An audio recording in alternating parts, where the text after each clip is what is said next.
மனுஷன் அப்பத்தினால் மாத்திரமல்ல, கர்த்தருடைய வாயிலிருந்து புறப்படுகிற ஒவ்வொரு வார்த்தையினாலும் பிழைப்பான். இன்றைக்கு நாம் பார்க்கவிருக்கிற வேத பகுதி உபாகமம் 8வது அதிகாரம் 1 முதல் 20வது வசனம் வரை. இந்த ஃபுல் சாப்டர் நம்ம இன்னைக்கு பார்க்க போகிறோம். இதில் 3 முக்கியமான கருத்துகள் கூறப்பட்டிருக்கிறது. அது என்னன்னு நம்ம பார்ப்போம். கடவுள் நம்ம இடத்துல பேசுகிறார். எப்படி பேசுகிறாரு அப்படின்னா, வேத வசனத்தின் மூலமாக நம்ம இடத்துல பேசுகிறார். அவருடைய வார்த்தையின் மூலமாக நம்ம இடத்துல பேசுகிறார். அது மட்டும் இல்லை, அதன் மூலமாக நமக்கு ப்ராமிஸை கொடுக்குறார், நமக்கு வாக்குத்தத்தங்களை அருளுகிறார், வாக்குத்தின் மூலமாக நமக்கு ஆசீர்வாதங்களையும் கொடுக்குறார்.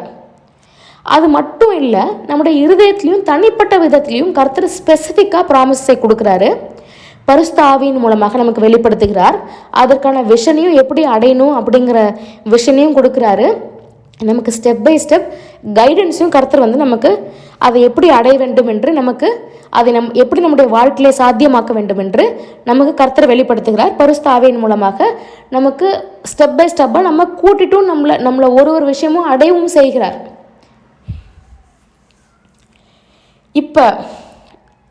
இதை எப்படி இப்போ எல்லாருக்குமே கர்த்தர் இப்போ நமக்கு கர்த்தர் ஒரு ப்ராமிஸை கொடுத்துருக்காரு. அதை எப்படி அடையிறது அப்படிங்கிறதுக்கு 3 விஷயங்களை இந்த உபாகமம் 8வது அதிகாரத்தில் குறிப்பிடப்பட்டிருக்கிறது. முதலாவது என்ன அப்படின்னா, கர்த்தர் நமக்கு கொடுத்திருக்கிற ப்ராமிசஸ், அது வேதவசனத்தின் மூலமாக குறிப்பிட்டிருக்கிற ப்ராமிசஸையும் குறிக்கும், தனிப்பட்ட விதத்தில் கர்த்தர் நமக்கு சொல்லியிருக்கிற விஷயங்களையும் குறிக்கும். அதை நாம் எப்படி பெற்றுக்கொள்வது, எப்படி நாம் சாத்தியமாக்குவது, எப்படி நாம் சுதந்திரித்துக் கொள்வது என்றால், முதலாவது அதற்கு தடையாக இருக்கிற விஷயங்கள், தடையாக இருக்கிற சத்துருக்களை நாம் முறியடிக்க வேண்டும். அதுக்கு தடையாக இருக்கிற தடைகளை நாம் தகர்த்தெறிய வேண்டும். அதான் ஸ்டெப் நம்பர் 1. அதுக்கடுத்து அதான் பாயிண்ட் நம்பர் 1.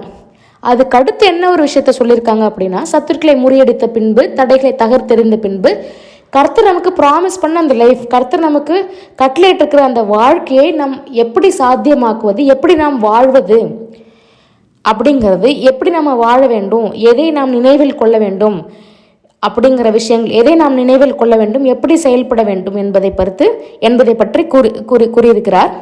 3வது, சரி, இப்போ கர்த்தர் நமக்கு கொடுத்திருக்கிற அந்த ப்ராமிஸ்ட் லைஃப், நமக்கு தனிப்பட்ட விதத்தில் சொல்லப்பட்டிருக்கிற, வாக்குத்தத்தம் பண்ணப்பட்டிருக்கிற அந்த வாழ்க்கையை நம்ம இப்போ சாத்தியமாக்கி விட்டோம். கர்த்தர் நமக்கு சாத்தியமாக்கிட்டாரு. இப்போ அந்த வாழ்க்கையை நம்ம எப்படி வாழ வேண்டும், கர்த்தரின் சத்தத்தின்படி முழுமையாக வெற்றியோடு கர்த்தர் எப்படி நமக்கு பிளான் பண்ணியிருக்கிறோம் அது மாதிரி 100% ஃபுல்லாக அவருடைய சத்தத்தின்படியே அவர் நமக்கு ப்ராமிஸ் பண்ண அந்த லைஃப்பை எப்படி வாழ வேண்டும், எங்கே நம்முடைய எப்படி நம்ம யாரை சார்ந்து வாழணும், எப்படி விசுவாசத்தோடு இருக்கணும் அப்படிங்கிறது தான் 3வது பாயிண்ட். இந்த சத்துருக்களை முறியடிக்க வேண்டும், இந்த சத்துருக்களை அழித்து போட வேண்டும், இந்த தடைகளை தகர்த்தெறிய வேண்டும். இதெல்லாம் யார் பண்ண போகிறாருன்னா, கடவுள் தான் பண்ண போகிறாரு. ஏன்னா இந்த யுத்தம் கர்த்தருடையது. நம்ம என்ன பண்ணோம் அப்படின்னா, பரிசுத்தர் என்ன சொல்கிறாரு அப்படிங்கிறத கேட்டு அதை அப்படியே கீழ்ப்படிகிறது மட்டும்தான் நம்மளுடைய வேலை. இந்த சத்துருக்கள் எல்லாரும் நம்மளுடைய பலனுள்ளவர்களாக இருக்கலாம், இந்த தடைகள் எல்லாம் ரொம்ப பெருசாக இருக்கலாம். ஆனால் இது எல்லாத்தையும் காட்டிலும் தேவனுடைய வல்லமை பெருசு, அவருடைய வல்லமை மிகவும் பெரியது என்பதை நம்ம மறந்துவிடக்கூடாது. இந்த தடைகள்லாம் ரொம்ப பெருசாக இருக்கலாம், இதை தகர்த்திறதுக்கு வழியே இல்லையா அப்படி கூட நமக்கு தோணலாம். இங்கே என்ன வழியே இல்லையே அப்படிங்கிற ஒரு இடத்துல கூட வழியை உண்டாக்க வல்லவராய் தேவன் இருக்கிறார், வழியை உண்டாக்குவார். ஏன்னா நானே வழியாக இருக்கிறேன் என்று கர்த்தர் கூறியிருக்கிறார்.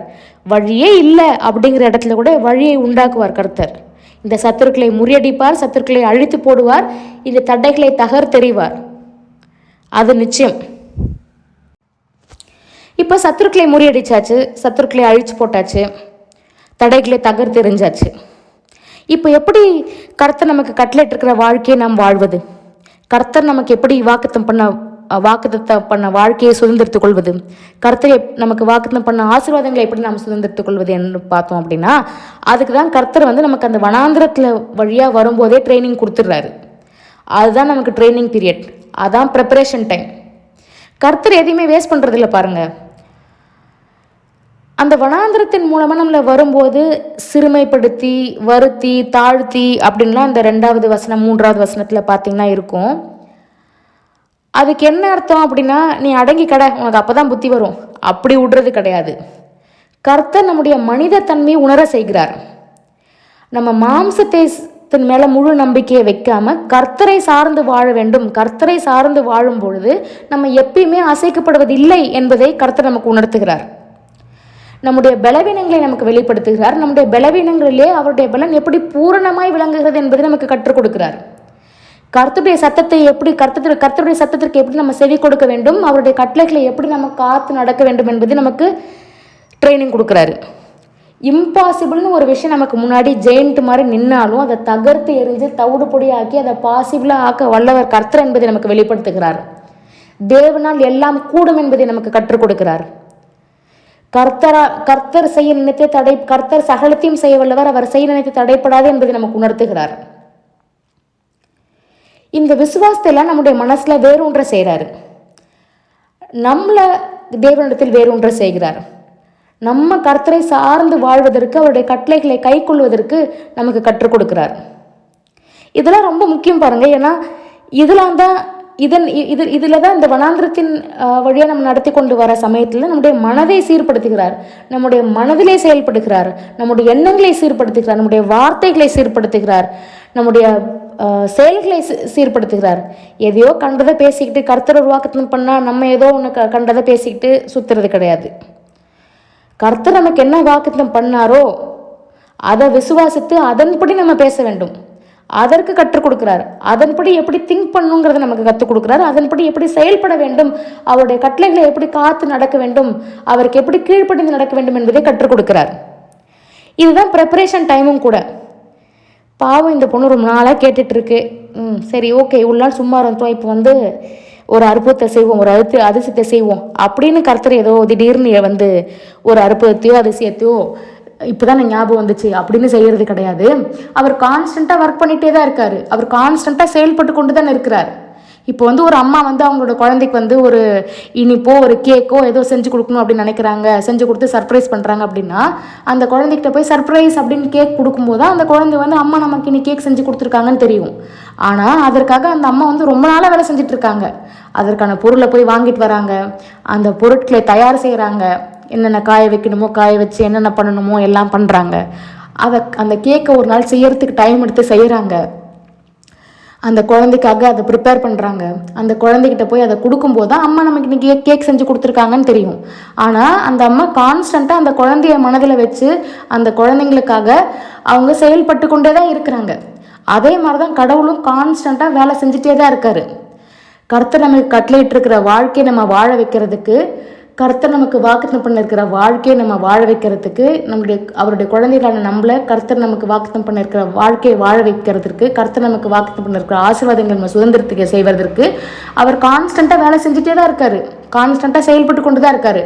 அதில் அவர் ரொம்ப உறுதியாக இருக்காரு. அதில் அவர் ரொம்ப தீவிரமாகவும் இருக்காரு. கர்த்தர் நமக்கு சொன்னதை செய்யணும் கைவிடுவதில்லை. நம்ம என்ன செய்யணும்னா அவர் என்ன சொல்லியிருக்காரோ அந்த கட்டளைகளின்படி நம்ம கீழ்ப்படிஞ்சு நடக்கணும். கர்த்தர் கண்டிப்பாக அவர் சொன்னதை செய்யணும் கைவிடுவதில்லை. கர்த்தர் நமக்கு வாக்குத்தம் பண்ண வாழ்க்கையை வாழ வைப்பார். கர்த்தர் நமக்கு வாக்குத்தம் பண்ண ஆசீர்வாதங்களை நம்ம சுதந்திரத்துக் கொள்ள செய்வார். ஆமென்.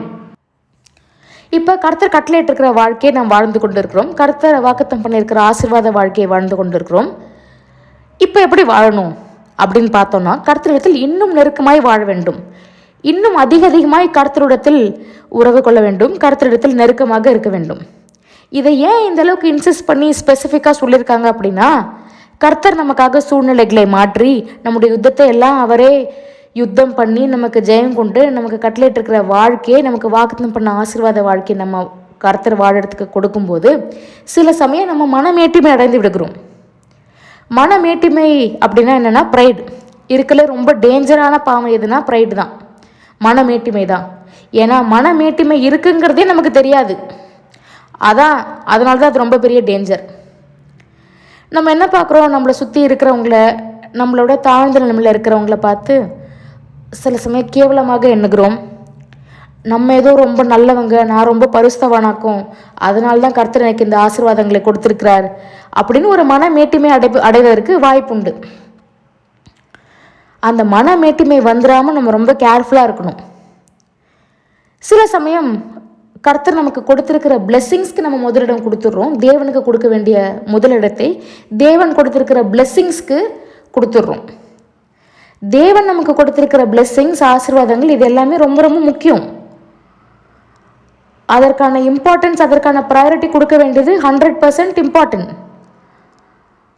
ஆனால் தேவனுக்கு தான் என்றென்றுக்கு முதலிடம் என்பதை நாம் மறந்து விடக்கூடாது. கர்த்தர் நமக்கு கொடுத்திருக்கிற கணவன், மனைவி, பிள்ளைகள், அம்மா, அப்பா, இவங்க எல்லாருமே இம்பார்ட்டன்ட்.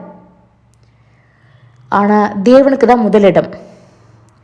தேவனுக்கு நான் முதலிடம் கொடுக்கும் பொழுது அவரே நமக்கு ராக் சாலிட் ஃபவுண்டேஷனாக இருந்து நம்முடைய கணவனை, மனைவியை, குழந்தைகளை அவரே காப்பார், அவரே ஆசீர்வதிப்பார், அவரே பார்த்துப்பார்.